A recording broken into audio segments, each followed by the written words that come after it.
Welcome back to NG tutorials. हम पढ़ रहे थे लाइट, जिसका हम रिफ्लेक्शन ऑफ लाइट कंप्लीट कर चुके हैं। अब आ गए हम रिफ्रैक्शन ऑफ लाइट पे।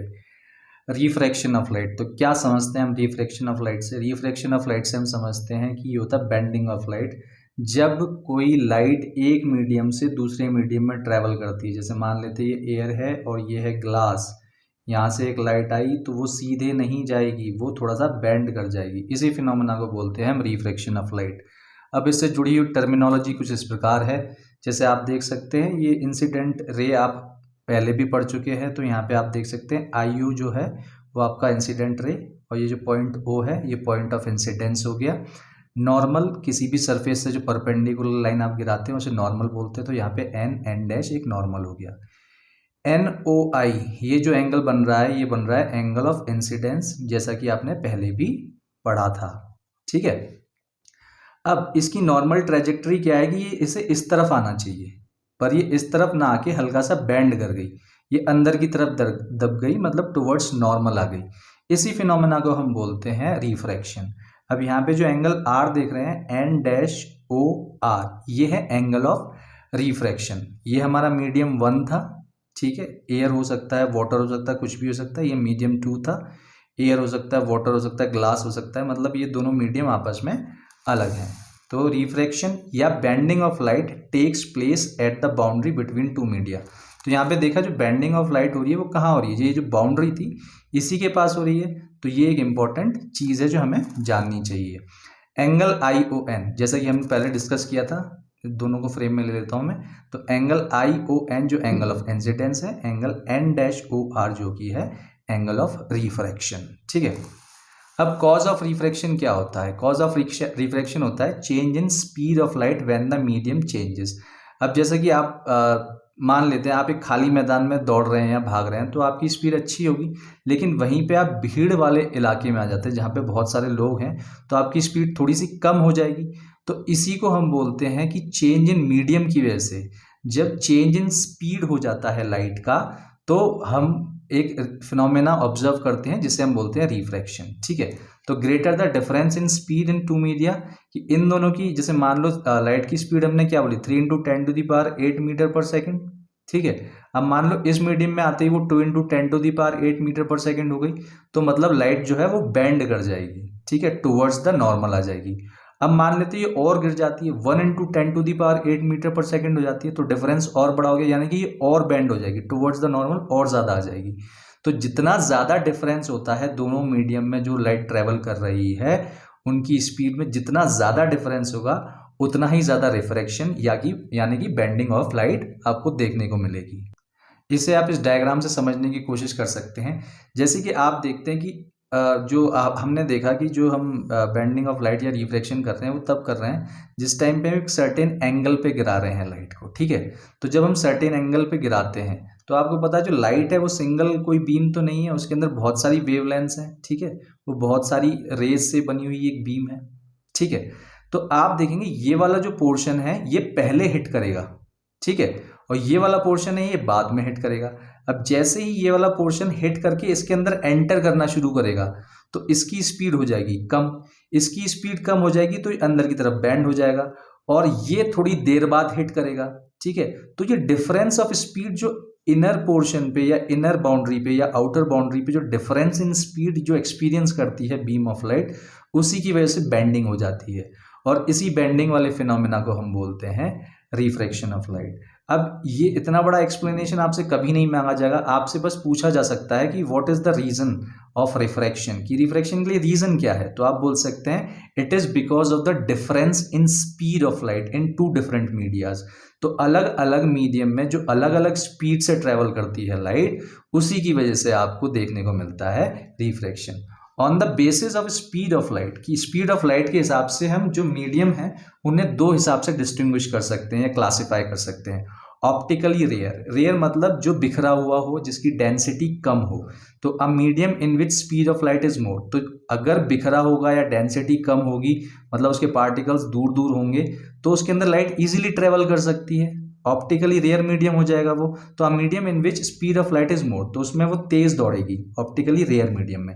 यहीं हम अगर ऑप्टिकली डेंस मीडियम की बात करते हैं तो एक मीडियम जिसमें स्पीड ऑफ लाइट कम हो जाती है, तो डेंस मीडियम में क्या होगा कि जो पार्टिकल्स होंगे बहुत आसपास होंगे तो लाइट का जो निकलना थोड़ा मुश्किल होगा, तो जिसकी वजह से वो अपना ट्रैजेक्टरी या अपना पाथ थोड़ा ज़्यादा चेंज करेगी, तो उसमें स्पीड ऑफ लाइट कम हो जाएगी और रिफ्रैक्शन का जो फिनोमेना है वो आपको कंसिडरेबली ज़्यादा देखने को मिलेगा, मतलब जो बेंडिंग ऑफ लाइट होगी वो ज़्यादा देखने को मिलेगी।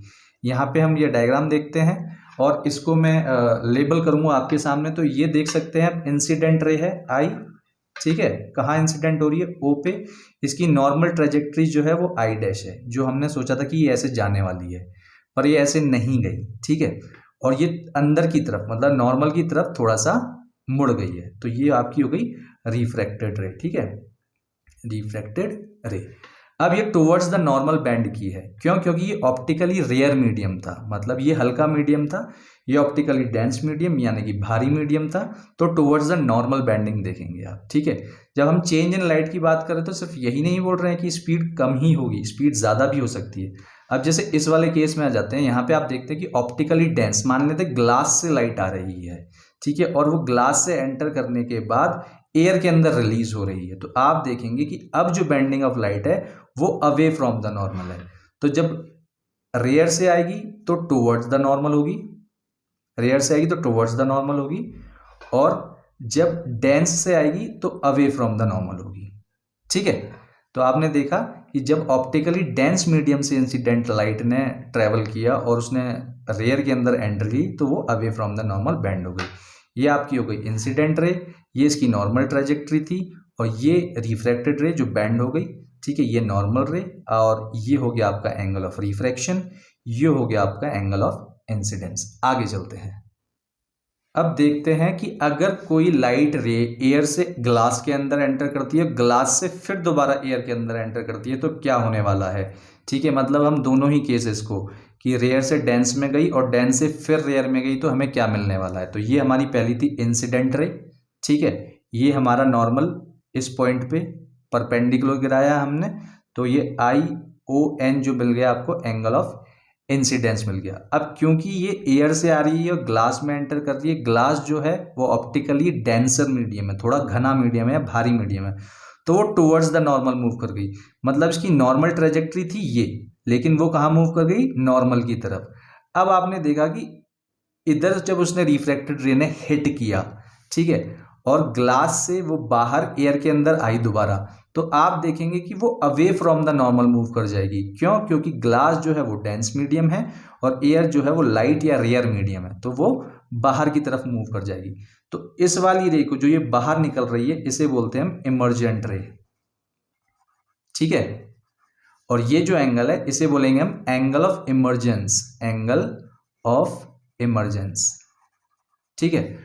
और आपने देखा जो पहली रे हमने इंसिडेंट की थी उसकी नॉर्मल ट्रेजेक्ट्री थी ये वाली, और जो इमर्जेंट रे है जब वो दोबारा से एयर के अंदर आई तो उसकी ट्रेजेक्ट्री हो गई ये वाली, जो इनके बीच में जो डिस्टेंस आया, जो डिस्प्लेसमेंट आया, इसे हम बोलते हैं लैटरल डिस्प्लेसमेंट। अब हम टर्मिनोलॉजी को फिर से देख लेते हैं कि इंसिडेंट रे तो हमें पता है क्या होती है कि the light which is being targeted on any object, तो जिसे हमने टारगेट किया है किसी भी ऑब्जेक्ट पे। रिफ्रैक्टेड रे कौन सी होती है, रिफ्रैक्टेड रे होती है the light ray which is been bended from its normal trajectory, तो जिसकी नॉर्मल ट्रेजेक्ट्री थी उससे बेंड होके जो रे हमें मिल रही है वो होगी रिफ्रैक्टेड रे। अब उसके बाद जब दोबारा वो रिज्यूम करती है अपने पुराने ही मीडियम में वापस जाती है तो वो रे कहलाती है इमर्जेंट रे, ठीक है। अब आप देखेंगे कि इसका डायरेक्शन तो सेम है, मतलब है तो पैरेलली, क्योंकि जो एंगल का डिफरेंस यहाँ पे मिला होगा उसको काउंटर करते हुए एंगल का डिफरेंस हमें यहाँ पे मिल जाएगा, तो लाइट रे तो निकलेगी पैरेलल लेकिन वो उस जगह से नहीं निकलेगी, थोड़ा डिस्प्लेस हो जाएगी, इसी को बोलते हैं हम लैटरल डिस्प्लेसमेंट। अब इन्हें डिफाइन करने के लिए लिख लेते हैं, तो हमने बोला कहते हैं इमर्जेंट रे की डेफिनेशन लिख लेते हैं। इमर्जेंट रे क्या होती है, तो इमर्जेंट रे होती है द रे which is coming out, the रे विच इज कमिंग आउट